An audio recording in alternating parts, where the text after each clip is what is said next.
my watch collection journey, my YouTube journey. I'm going to talk about all of that today. I've never really spoken about my YouTube journey and my watch journey, my watch collecting journey here on my channel because I don't know, I've just felt it's something personal that maybe people don't want to hear about, but here I am. I'm going to make a video about it.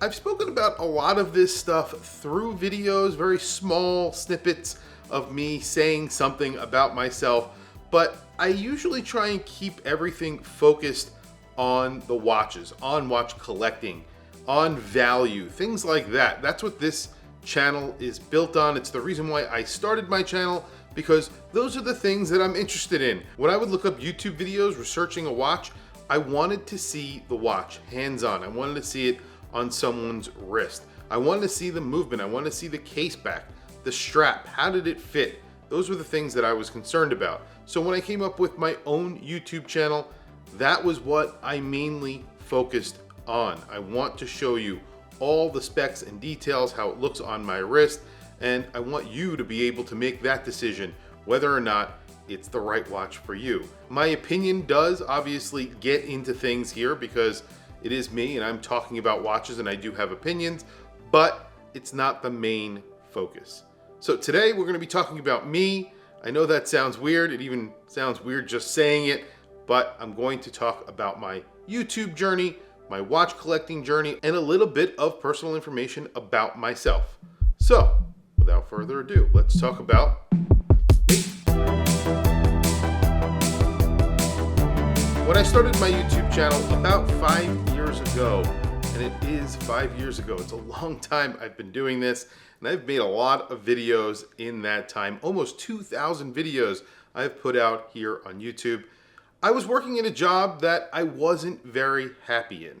And actually, I'm still at that job. I've been at the same job for over 20 years. My manager at the time wasn't a very nice person, and it was a little bit difficult going to work every day. I think a lot of people go through this at some point in their career. It was just really bad. And I started my YouTube channel as sort of an outlet to that. I started talking about watches, something that I really loved, to counteract something I really just hated. I dreaded going to work every day. So I started making these videos where I was talking about all of the watches in my collection. I decided I was going to make a video about every single watch in my collection. But at that time, I wasn't doing fantastic at my day job and I wasn't making a ton of money. And because of that, my focus started to shift towards more inexpensive watches. My focus prior to that was really on higher end watches. I only wanted Panerai and Omegas and things like that. I wanted higher end watches in my collection. So my focus started to switch, and one of the first watches, really it was two watches that I got almost at around the same time. They were just a few months apart. There was the SBDC 061, a watch that I actually sold, and I kind of regret selling it. It's a classic Seiko dive watch modeled after the Marine Master. It's a reinterpretation of the Marine Master 300. And it's a great watch, and I do regret selling that. And then also a Zelos. Yes, very early on, there was a Zelos that I bought. I think it was called the Great White, and I wasn't wildly impressed with that watch when I got it. I made a video about it, and I said I wasn't very impressed. And I kept on making videos from there. And obviously, Zelos have completely stepped up their quality throughout the years. Throughout these past 5 years, they have done a lot with their watchmaking. So that's what I wanted to talk about. I wanted to talk about hidden gems, things that are affordable. But there weren't a lot of channels out there talking about middle of the road watches. There was either very affordable watches like Jody from Just One More Watch, or it was just high-end watches like Tim Masso and Federico Talks Watches. There wasn't a lot of middle of the road watch collectors videos. And then of course there was the rise of Hodinkee, who made Rolex so popular, and I really do blame them for a lot of the hype. I've never been a huge fan of Hodinkee, and there's a lot of reasons for that, because I do blame them for the hype. I think that they put it in everybody's mind that they need to get some sort of Rolex in their collection. Otherwise, you're not a true collector. And I really do feel that way because every single time you would see a talking watches. It was just 15 different Rolex Submariners with some slight changes on the dial. And even at that point, I wanted a Rolex, but it really just sort of turned me off to Rolex. And to this day, I still don't own a Rolex. Will I own one day? Who knows? Maybe I will, but I'm just not that guy. And I'm not a hater of Rolex. I love them, but I just don't think I'll ever own one. And as an aside here, at that time, and when I was starting my channel, or right before I started my channel, I started representing 3 different brands. Yes, I was so enthusiastic about watches. I was reaching out to brands and seeing if they wanted a sales rep here in the United States. I wouldn't take payment unless I sold a watch. And that was it. That was my pitch basically. And I ended up representing 3 brands. The first brand was Vicentera, a brand that I have talked about here on my channel to this day. I still own one of their watches. Obviously, I no longer work with them at all. Then there was Maramusi, a brand that I worked with for about a year. I actually recently bought one of their watches, heavily discounted on eBay, but I really do love their watches, and that's the reason why I reached out to them, and I represented them here for about 2 years. And then there was a third brand called Sacred Craft, which I represented for a very short period of time. However, that really didn't work out. I found those watches somewhat appealing, but I think a lot of people did not. So I think if you're watching this channel, you're probably not one of those people freaking out about 15 different types of Submariners and Daytonas on a Talking Watches episode of Hodinkee. Maybe you are, and you're welcome here because I talk about everything else. So maybe you're bored about hearing about the same Rolexes over and over again, and you want to hear something a little bit different. That's what I am about, and that is how I collect. I collect weird watches, interesting watches, and that's just who I am. And really who I am is, I would say, I consider myself a pretty hard-working person. I have 3 jobs. I do have a day job where I work at a major bank, and I have been there for 20 years. So a lot of time spent in one place, but I have been there for 20 years, and it is pretty mind-blowing. I also am a father. I'm a father of 3 kids, all of them under 8 years old, so my house is pretty crazy. I film this in my living room because I really don't have any other space, and usually when you see me on camera, it is late at night. It is after my kids are gone to bed, and that is because I cannot make videos while they are awake. Otherwise, you would hear crying children, fighting children, and just other weird noises behind me. So that's the reason why I do all of my work at night. A lot of times I look very tired on film because I should be going to sleep at this time, but I don't. I want to make videos about watches. It's a passion of mine. I love doing it, and that's why I do it. And I also do it because I love everyone out there who gives me positive feedback. I really love all of the comments, the likes. When I go out to watch events, people come up to me and recognize me, and that just drives me to do more because I find it so exciting. And eventually, I hope to do this full-time one day. But right now, it is not in the cards. I don't make a ton of money doing YouTube. YouTube does not make you rich. It is not something that is easy to do, and I do put out a lot of content. Like I was saying, almost 2,000 videos I'm up to. It is a lot of videos over 5 years. It is a lot of work, and I do most of that at night. So if I do look tired in the video, please forgive me. That's because I'm doing this usually around midnight or, sometimes a little bit earlier than that, but it is pretty late. I want to be a good dad, I want to be a good YouTuber, and I want to be good at the work that I do for my main job as well. My dad was a very hard worker. He was a bartender. I did not grow up with a silver spoon. He did not make a lot of money. I remember my parents fighting all the time about money while I was growing up. And of course, I always talk about my dad on my channel because he was one of the main influences behind a lot of my hobbies. I like cars because of my dad, and I like watches because of my dad. My dad had a Timex, and he drove an Oldsmobile. It was an Oldsmobile Custom Cruiser. If you are not familiar with this car, I'll throw up a picture of it.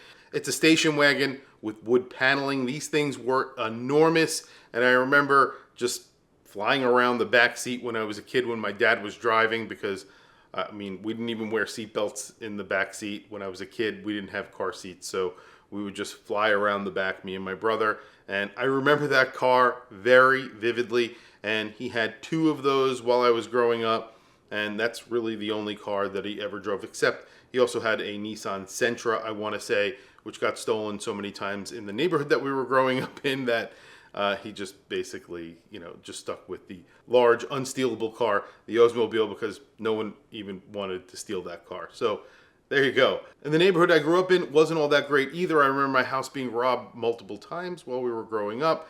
And that's the reason why my father never had a nice watch, not only because he couldn't afford it, but even if he wanted to splurge and buy something he couldn't afford, he wouldn't be able to keep it in the house because you couldn't really keep anything nice. And of course, I have this channel, so I do consider this a job. I take it very seriously, and I try and do my absolute best. I know I make mistakes here. I do work very hard to create content, and I do try and do it as fast as possible.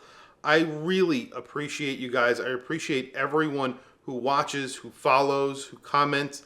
Even if you don't like what I'm doing and you add a negative comment, I really always try and always take your perspective and understand where you're coming from also. Because I think a lot of people really don't understand where other people are coming from, and that's why arguments end up happening. And I always try my best to understand, and I try my best to respond to a lot of the comments. But like I said, because of the nature of my day job, and I work nights on this, it is usually very hard for me to respond. But I do try and respond as much as I can, and I usually read every single comment. And like anyone else, I always doubt myself. I always feel like I'm not doing a good job, and I try and improve. And I have made some notable improvements in my video quality and my audio quality, and I will continue to try and make this better. I am not a professional photographer. I am not a professional videographer. I do not know how to use a camera properly. I am a hobbyist that likes cameras a little bit, but I really don't know how to make a perfect image and get perfect video and audio. And I have done so much research, and I keep on trying and keep on tweaking and getting better equipment, and I reinvest anything I really make from this channel back into the channel to make it a little bit better. So always know that I'm trying, and I'm trying to make this better. And finally, I want to talk about the fact that I have no sponsors. So yes, I do receive watches and I get to keep those watches. I have no regular sponsors like other channels do. When you think of channels like Watchfinder & Co., and there's a million other channels out there, but we're going to use Watchfinder & Co. or Tim Masso, one of those channels. They're sponsored channels. They are selling products. They are backed by a catalog of watches that they have access to and can make a video about at the drop of a dime. They have a customer base that they could reach out to and have collectors videos and do whatever they want at any time. They also have full studios, and they have people writing scripts for them and all of that good stuff. Even lots of channels that you see right now that look like my channel have sponsors that are being paid to actually make videos, and that's how they get a lot of their watches in for review. Now, I do get a lot of watches in for review. They are mainly micro brands, small independent brands, and sometimes I get watches from brands like Citizen, Bulova, Timex, and a few others, nice enough to send me watches to display on my channel, and of course, I do appreciate that. But with that being said, I'm not sponsored by Bucherer, I'm not sponsored by Watchfinder, I am not sponsored by Richemont, I am not sponsored by any other brand. No one is sending me a check to make videos every month, but I do love to work hard at this channel, and that's why I make so many videos. And I do want to make it clear that I am not against sponsorships. So if you are a channel and you have a sponsor, I am not against that at all. I haven't had that opportunity, and maybe if I did, I would accept a sponsorship. So I'm not saying I'm against that, but I am just trying to point out that I am completely independent. I get to say whatever I want when I want. I also create all of my own cards. So when you click on a card, I have created that card. When you see the editing in my videos, that is all me. All of the videos, all of the photos that you see in all of my videos, that is all me. Every description, every title is written by me. No one does anything on this channel except for me. So I do have full control of everything that goes out. So when there is a mistake, there's only one person I can blame. But when it's successful, there is also one person that I can blame.